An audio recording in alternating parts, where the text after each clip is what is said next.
So we're here today at JPC and we're going to check out Steve's awesome Holden BT1 VL Turbo. Now for our overseas viewers, these are a very popular car in Australia. Was this 1986? 1986. Yeah, so this is the only car that was ever sold with a factory Nissan RB30 turbo. So Holden turbocharged these cars out of the factory and they made about 200 horsepower, but they've got a very big cult following. Now, you've had this a few years.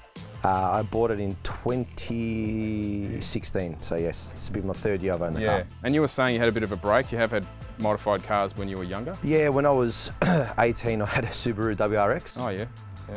2000 model, did some work on that car.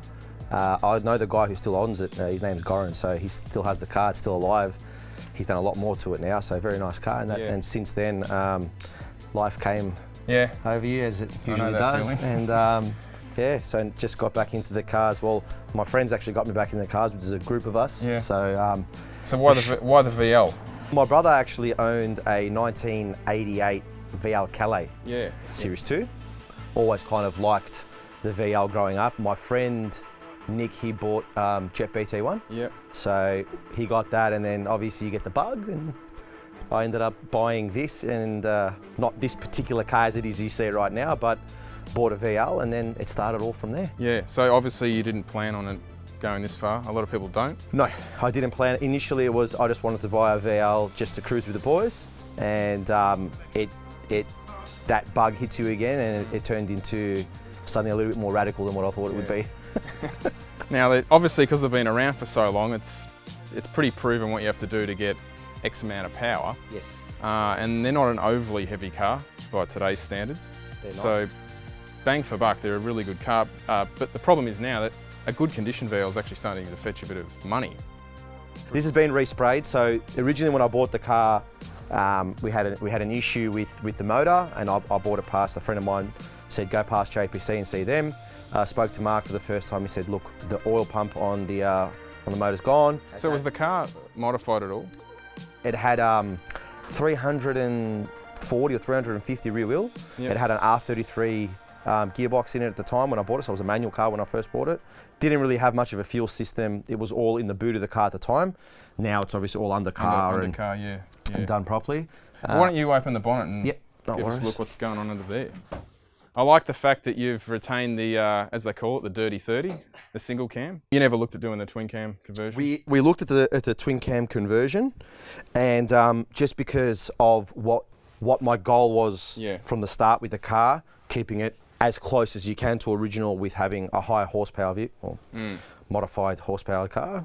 I see a lot of kids say, you know, why didn't you put a twin cam on it? Well, a lot of people don't. A, the car was never sold with a twin cam, so it's nice to keep the original build. And B, I think it's a lot more challenging.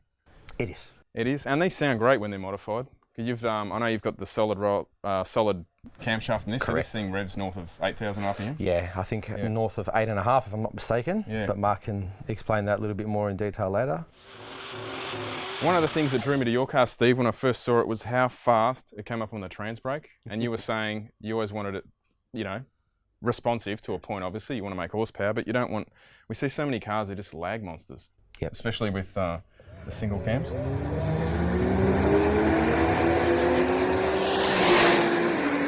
Mark's customised both my turbos. So this motor previously, when we first started building it, I said I wanted a 10-second car, and Mark gave me a 9-second car.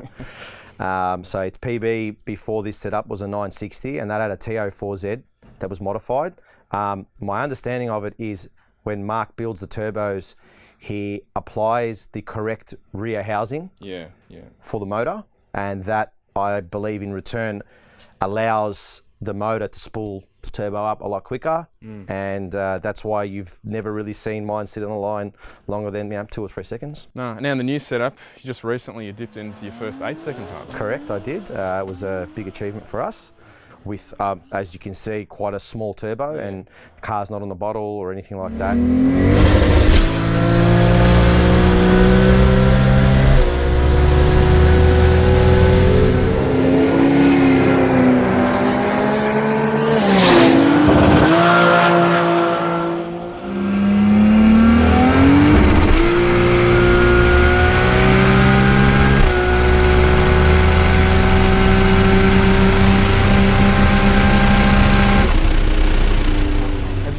future plans for the car? You're sort of happy with the way it's come out now? Future plans, just aesthetic things like there's a where we've put the cage in the interior. We just got to fix some of the interior lining in there to make it look nice. And you're just about to get the car engineered? Yes, we're going to fully engineer the car.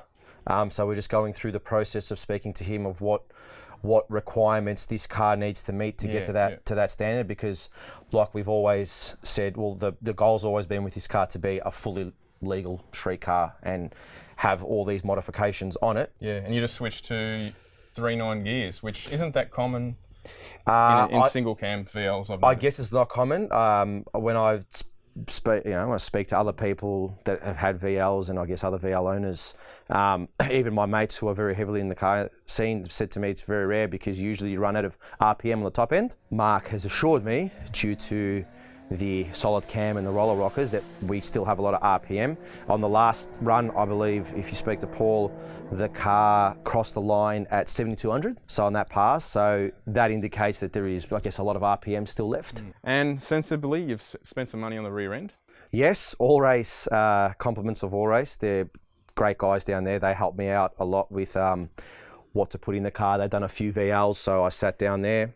They did, like I said, the cage, the mini tubs at the back. See, they're just squared off, the inner guards. Like, it's not. I noticed you don't run an overly big. No, some guys tub them and the tyres sit just too far. No, in. so what we did, what I said to Hazo is generally what they do with these cars, they notch the rails. Yeah. I said I don't want that. I said, so how do we go about modifying the rear end to not notch the rail? So he goes, what we do is, well, we rub it back to the rail. They left the rail intact, and then what they've done is they've done the offset correctly with the diff to make it the tyres sit nice and snug. And you run a 275? It's a 275. Yeah. 275. It's a nice stance on this car. Yep. All right, well, why don't we go find Mark and we'll get him to give us a bit more information on the turbo hot side and what makes this thing work so well. Definitely. Mark, I just wanted to talk to you about some of the turbo tech on this car, because one thing that I really liked about it, I know it's changed a bit recently, was the fact how responsive it was. It had come up on the start line, bang, gone. Not sitting there spooling for 10 seconds. And you've always been a big advocate of not over turbocharging your engine, if that makes sense. Yeah, well, I mean, if you want to make 1,200 horsepower, put something on to make 1,200 horsepower. Yeah. Don't put a 2,000 horsepower turbo on a 1,000 horsepower engine or 1,200 horsepower engine. Yeah, because you look at that and it's running an 8-second pass, and that turbo really, by today's standards, is a baby. Yeah, well, as we know, I mean, we engine dynoed the engine and made 1130 yep. on 40 pound of boost.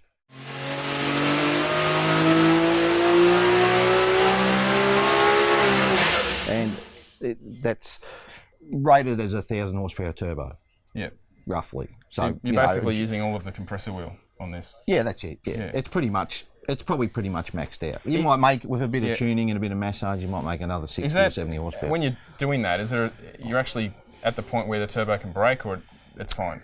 No, that turbo's fine at that point. Turbo's fine, yeah. The big thing is, once you start putting smaller turbine housings on them and mucking around with compressor ratio and turbine ratio, you can overspeed the turbo. Yeah. And you can explode them, and that's where you see a lot of these other types of turbos that are coming out on the market now are doing that, because you can overspeed them. Yeah, yeah. So what is this turbo, just in general? Well, it's based on a 45. Yeah.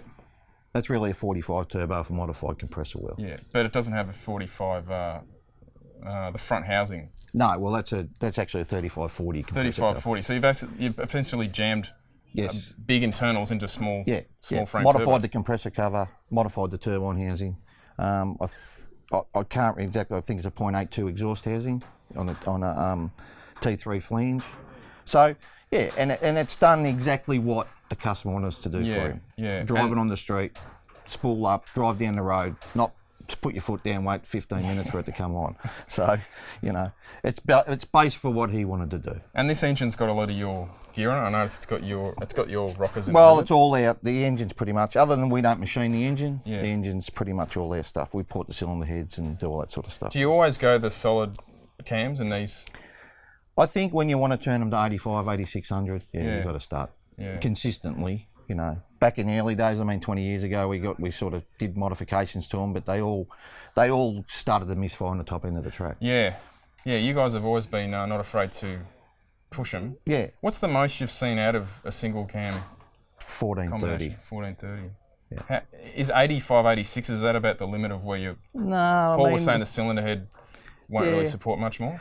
Oh no, I think, look, I mean, Paul's engine, I mean, it's showing power to 93, 9400. Yeah, So yeah. we're sort of on top of the cylinder heads now. yeah. We sort of know where it's taken a while. But yeah, no, they're a good thing. The rockers are good. The valve springs, the combination's sort of working for us. And this is still factory crank in this? Factory crank, factory block, full water, no grout, no cement. Okay. When I filmed it on the engine dyno, you'd change the camshaft, I think? Yeah, we put a different camshaft in it. Yeah. So it's really, the latest combination is really the camshaft and a turbo change? Yes. What did you have on it beforehand when it was running 9? It was like a light switch?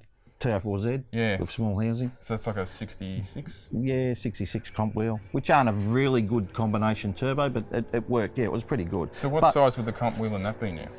That's a 76. 76. So it's big, but it's not big.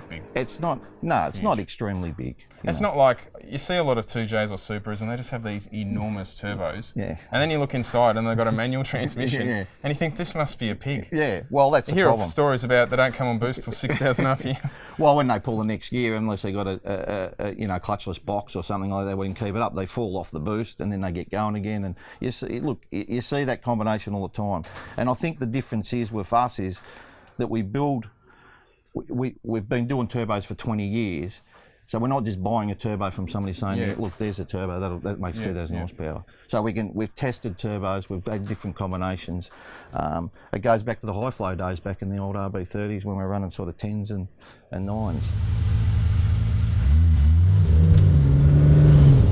How often do you drive this? 90-day permit. I probably easily drive it twice a month, but I try to do once a week if I can. But you can see, for example, like we're just cruising, and you'll hear the turbo now even from now. See, it's on. That's the difference. That's what Mark was talking about before when we were building the car and what turbo we were going to put in it. I said I don't want it to take forever to come on. And it actually makes the car safer to drive. 100%. Because it's way more progressive and you know what it's going to do. 100%. Not nothing and then it all comes on at once. Yeah, that's right. So you can cruise, you need a bit of power, yeah, it's there. You don't need it or you want more, and it comes on even more aggressive. Yeah. You know what I mean? So it's all relative to how you want to drive the car. But again, you can just you can feel at the pace that the turbo comes on. It's very responsive. It's not laggy at all. And like you were saying, anyone can drive it. It's very easy to drive. Yeah. Like I said, I've had any one of my mates who've wanted to drive the car. They've just gone in turnkey. You know how to use a glide, and it's easy. Like you can just see from even the cruising, the actual cruise factor of the car is nice to drive. It's an easy, nice car to drive. Just want to thank fullBOOST for coming out today and doing the video on the car. Appreciate Luke reaching out. No, that's all right. I wanted to thank you for taking me for a ride and letting me have a drive. No worries, mate. It's good fun. Hope you enjoyed driving the car. As you can see, it's very much a street-driven car and drives nice on the road. So very easy and predictable to drive. Just want to thank, obviously, first of all, JPC for all the work they've done on the car. It is predominantly built by them, and everything in the car, that from running gear to auto and all that's all from them. Want to thank the All Race team as well for helping out with the rear end and getting all that done. So that's always good. Again, thanks to fullBOOST for all their help today and representing the car on the internet, I guess, and just is what it is. So thank you very much for that, for coming out today. And finally, a shout out to my mates, all the boys down at Sugar Art. If anyone's ever down in Templestowe Way on a weekend, you're bound to see a couple of cars down at Sugar Art Cafe. So come on down and you'll see a few of the other boys' cars, the Camaros and the Tiranas and all that we have out there, and Steve's XF. I know you like that one, buddy, hitting on fullBOOST. So just shout out to all the Sugar Art boys and all my mates. And there's a few boys having birthdays today. So to Mr. Matthew and Jim, happy birthday. And that's a wrap for me. So thanks again, boys. Appreciate it. Thank you very much. Cheers.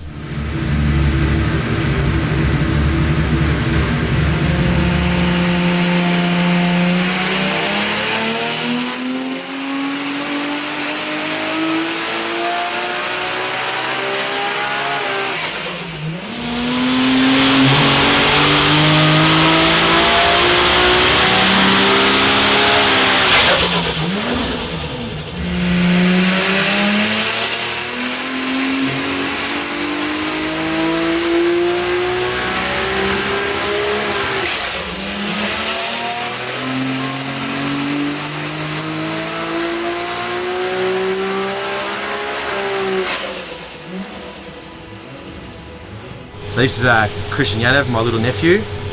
Races in the Australian Pro Tour, for the Rotax Pro Tour for go-karting. And if anyone sees this and is online, just give him a follow and a like on Instagram. It helps build up his publicity, and it's just good for the little champ. He's only 11. This is his third year in racing, and last year he finished third in the National Pro Tour. He was actually just in Vegas now, and he finished 7th overall up there. So if you can just get on Instagram, hit like, help him build his profile, it'll be good for him. Awesome. Thanks.